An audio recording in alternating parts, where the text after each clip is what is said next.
Hello everyone, আসসালামু আলাইকুম। সবাইকে আমন্ত্রণ এবং স্বাগতম জানাচ্ছি আমাদের নার্সিং ভর্তি প্রস্তুতির নতুন আরেকটা ভিডিওতে। আজকের এই ভিডিওতে আমরা যে জিনিসটা নিয়ে কথা বলবো সেটা তোমাদের অনেক আকাঙ্ক্ষিত একটা জিনিস।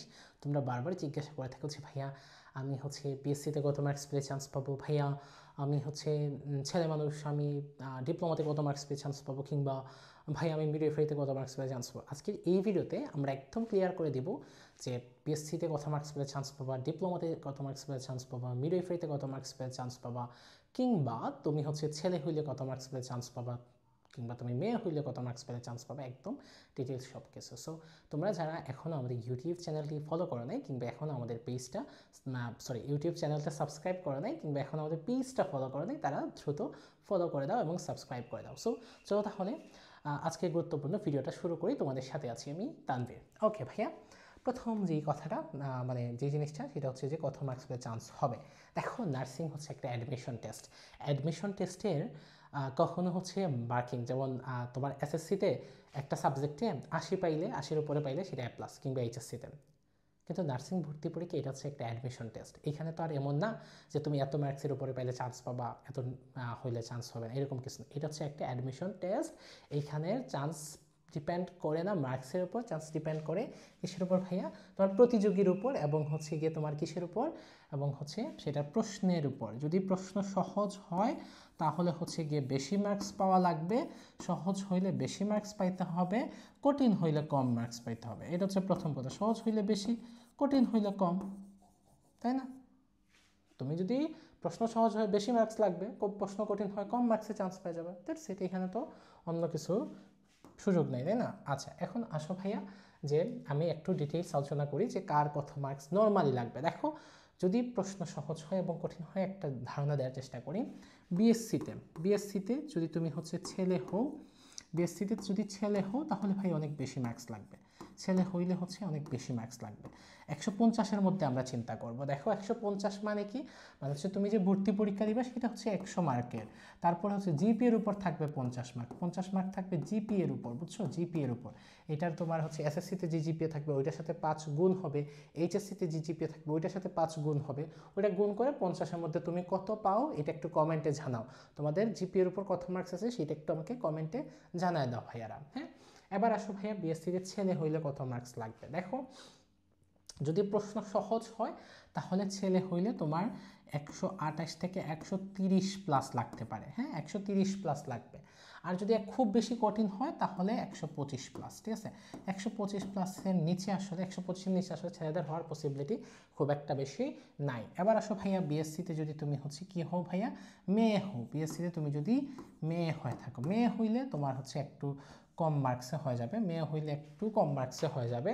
সেই ক্ষেত্রে তোমার যদি প্রশ্ন কঠিন হয় তাহলে 125 প্লাস, আর যদি প্রশ্ন সহজ হয় তাহলে 117 থেকে 118 প্লাস। ঠিক আছে, 120 প্লাস।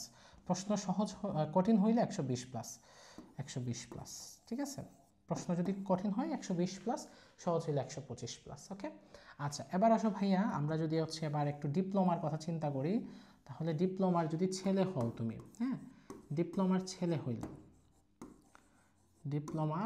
হইলে, ঠিক আছে, যদি ছেলে হও, ডিপ্লোমার ছেলে, তাহলে তোমার প্রশ্ন একটু সহজ হইলে 120 প্লাস, আর প্রশ্ন যদি একটু কঠিন হয় তাহলে ধরে নিতে পারো 116-17 প্লাস। ঠিক আছে, 116-17 প্লাস, বা প্রশ্ন সহজ হইলে এটা 122 প্লাসও লাগতে পারে।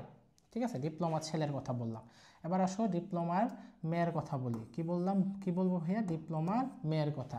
এখন ডিপ্লোমার যদি মেয়ে হও, প্রশ্ন যদি সহজ হয় তাহলে গিয়ে তোমার 116-17 প্লাস হইলে, 117 প্লাস হইলে হয়ে যাবে। আর যদি প্রশ্ন কঠিন হয় তাহলে 112 প্লাস হইলেও, ইভেন 10 প্লাস হইলেও অনেক সময় হয়ে যেতে পারে। ঠিক আছে, এবার আসো ভাইয়া মিডওয়াইফারির ক্ষেত্রে। এবার কি বলবো মিডওয়াইফারির ক্ষেত্রে? মিডওয়াইফারিতে তো ছেলে নাই, শুধু আছে গিয়ে তোমার কি বলে মেয়ে, তাই না? মিডওয়াইফারির ক্ষেত্রে গিয়ে তোমার যদি 108-10 প্লাস থাকে তাহলে মোটামুটি চান্স আছে, তবে প্রশ্ন কঠিন হইলে আর একটু কম হইতে পারে। ঠিক আছে, সো মিডওয়াইফারির ক্ষেত্রে হইলে তুমি প্রশ্ন যদি কঠিন হয় তাহলে 105 প্লাস, আর প্রশ্ন যদি সহজ হয় তাহলে 108 প্লাস। ঠিক আছে, অনেক সময় মিডওয়াইফারি তারা নিচেও হয়ে যায়। এই কথাবার্তা।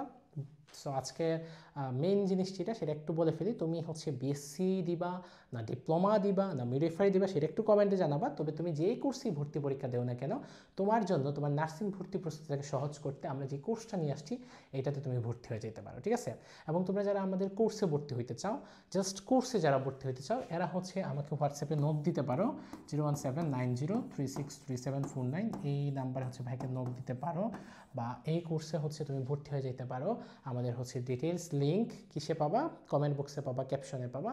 সো তোমরা মানে তোমাদের প্রিপারেশনটাকে 100% করতে এই কোর্সের আসলে বিকল্প কিছু হতে পারে না। কারণ এই কোর্সে আমরা যেই কাজটা করছি, আমাদের মানে ক্লাস যদি তুমি চিন্তা করো, কোর্স ফিচার 160টা প্লাস হচ্ছে ক্লাস, যে ক্লাসগুলো 120টার অধিক টপিক ওয়াইজ কমপ্লিট ক্লাস, 15টার অধিক কোশ্চেন সলভিং ক্লাস, 15টার অধিক প্রবলেম সলভিং ক্লাস, 10টার অধিক সাজেশন এবং রিভিশন ক্লাস, তার পাশাপাশি 200টার অধিক এক্সাম ম্যাটেরিয়ালস হিসাবে প্রতিটা ক্লাসের লেকচার শিট, আমাদের নার্সিং ভর্তি দেশসেরা বই, কিউএনএ নার্সিং অ্যানালাইসিস মেগা বুকের হচ্ছে সফট কপি, সব অসংখ্য কোর্স ফিচার আর কোর্স ম্যাটেরিয়ালস এখানে থাকতেছে। সো তোমরা যারা নার্সিং ভর্তি ইচ্ছুক শিক্ষার্থী আছো, তোমাদের জন্য বেস্ট কোর্স হতে পারে এটা।